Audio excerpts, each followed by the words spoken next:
The new Cask Strength Oban 15. To say I was excited about this one would be an understatement. I don't have a lot going on in my life. I'm Jeff. This is G Whiskey. Stick around.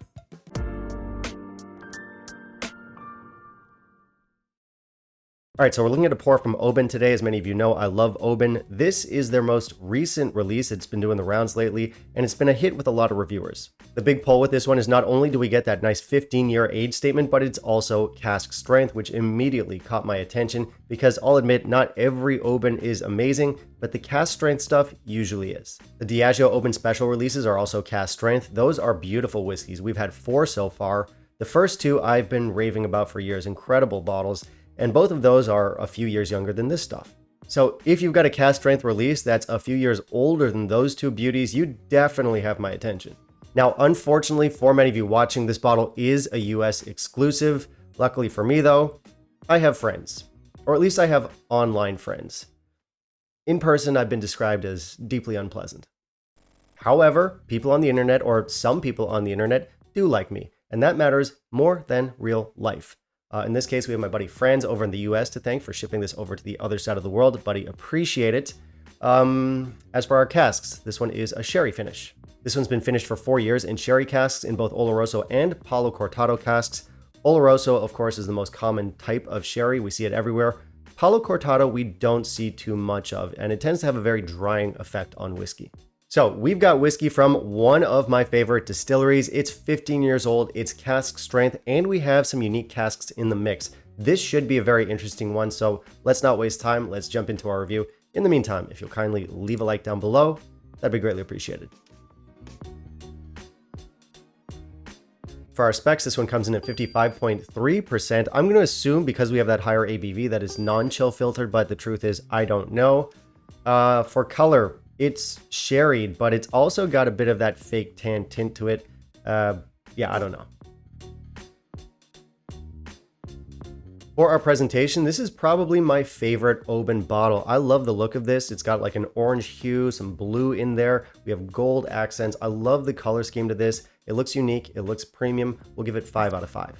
Of course, this is an Oban, so they never really tell us too much. Nothing about color, nothing about chill filtration. We do get the casks involved. It says it's an exclusive release, and it says that pregnant women should not drink, which I'm fine with. As far as I know, not pregnant. On the nose, this is very zesty and tart, very tart, sharp citrus. There's lemons, oranges, dark oranges like blood oranges. This is also very drying. I get lots of sultanas and raisins. We have lots of spices in here that give it some heat. And behind all that, we get some jammy berry sweetness, sort of like berry jam, strawberry jam, that kind of thing. Maybe a bit of cherry in there. And we have a touch of that salty coastal Oban character in there as well. For the palate and finish, the arrival is all raisins and sultanas, and then very spicy and drying. There's a lot of white pepper in here. There's star anise or like black licorice, and plenty of cinnamon. Even with water, it's got a lot of heat. Then we move on to some tart green apple. We get a very dark, kind of gooey, resinous note in this, which is interesting. We get a touch of smoke, and we also get that distillate, that coastal salty Oban distillate. All right, so this bottle is very interesting. Little quirk about me, I've had a few whiskeys. I fancy myself a bit of an enthusiast, and oftentimes when I buy a bottle, I think, you know what? I know what I'm getting here. I know what I'm signing up for. I see it coming. And not the case here. This is absolutely not what I thought it was going to be. Now, earlier I mentioned those special release Obans, the ones I love. There's a 10-year-old, there's a 12-year-old. Incredible whiskeys.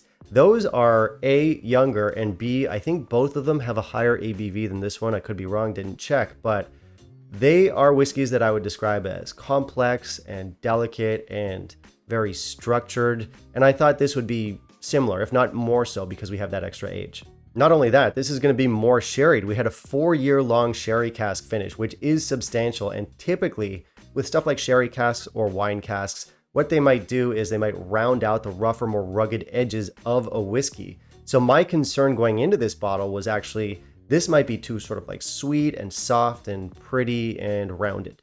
But no, This has gone way too far in the other direction. And listen, I like a whiskey with a bit of an edge to it. This does have some edgy elements that I like, but they're just cranked too far up. Like, this is very raw and it's a lot bigger than I expected. That's what she said. But to be honest, I am kind of disappointed. That's what she said. And when I say this is a very edgy whiskey, what I mean is that it's very tart, it's very spicy, drying, and rugged. And I know that description has a lot of you salivating, but for me, it's too much. It's not a balanced whiskey. As I said earlier, Palo Cortado famously has a very drying effect on whiskey, and I mean, it worked. Personally, I find Palo Cortado to be very hit or miss when it comes to whiskey, but it's got to get along with the distillate. I think this is too dry. And beyond that, this is very hot and spicy and sharp, and even when I add a fair amount of water, it's still got too much bite. It's punishing. And typically with all those edgy elements in there, they would offer a nice counterbalance to an over-the-top, overly sweet, sherried influence. A spicy, tart, drying, rugged. This is still too sweet, and also too much of all those other things. Terrible balance. Now, at this point, I do want to take a step back and say there is a market for this stuff. A lot of people will like it. A lot of people do like it. Check the other reviews on the internet. And I know I'm going to sound like a princess when I say this, but this whiskey for me is neither delicate nor civilized enough for my aristocratic, gustatory inclinations. Also, where is the 15 years here? Why is this so harsh for a 15-year-old age statement? I don't get the age here at all. Typically, a well-aged whiskey like this one should have more subtlety. Our flavor should be more settled. Honestly, if I were tasting this blind, I would probably guess that this is a Cask Strength 8-year-old. And a rough one at that. Maybe it's a bad bottle. I don't see what people see in this one. The issue that I have with this whiskey is that it's just too many extremes in one bottle. Too spicy, too sweet, too harsh, too dry, too rugged. It just doesn't work. To put it more eloquently, the balance is fucked. And that's heartbreaking because I love Oban. I praise it constantly. I think it's special, but that's when they get it right. And I'll admit, Oban is a lot of things, but they're not consistent. And listen, there are highlights to this. There are elements in here that I can still say I genuinely like. I think those dark resinous notes are really interesting. I love the raisiny sultana elements in here, but a lot of things have to be dialed down for this to work. For score, I'm gonna land on 82. It's not garbage, but I definitely wanted more balance and just better quality from a Cask Strength 15-year-old Oban. Yeah, it's a shame. Now, before we jump into value, I do want to say thank you to all my channel members and all my patrons, guys. Much appreciated. And if you want to help out, I've got Patreon and PayPal linked down below. There is no one behind the scenes here. This channel is all me. It is a lot of work. It's very rewarding, though. But every little bit of help helps. Yeah, that said, let's check out value. All right, so obviously I don't really like this whiskey, so I'm not going to recommend it for value. On paper, it does look good. A 15-year-old Cask Strength Oban, I think at the low end, some states will have this for around $145, but I've also heard of other states having it up to or just shy of $200. Personally, though, I'm never buying this bottle again at any of those prices. Except I kind of already have, because I got so excited about this bottle that I asked 2 separate American buddies to pick a bottle up on my behalf, and they both did. So now I've got 2 bottles of $150 whiskey that I don't really like, and I think that sucks. It's a problem. Is it the biggest problem that anyone's ever had ever? Yeah, maybe. I don't recommend this whiskey. All right, that brings us to the end of this kind of unfortunate video. Guys, thank you very much for watching. As always, I want to hear your thoughts. Have you tried the Oban 15? How much did you pay for it? How much did you like it? Did you think it was worth it? Maybe I got a bad bottle. I don't know. So share your thoughts down below. Also down below, you can let me know what you want to see me review down the line, and I will keep it in mind for my upcoming videos.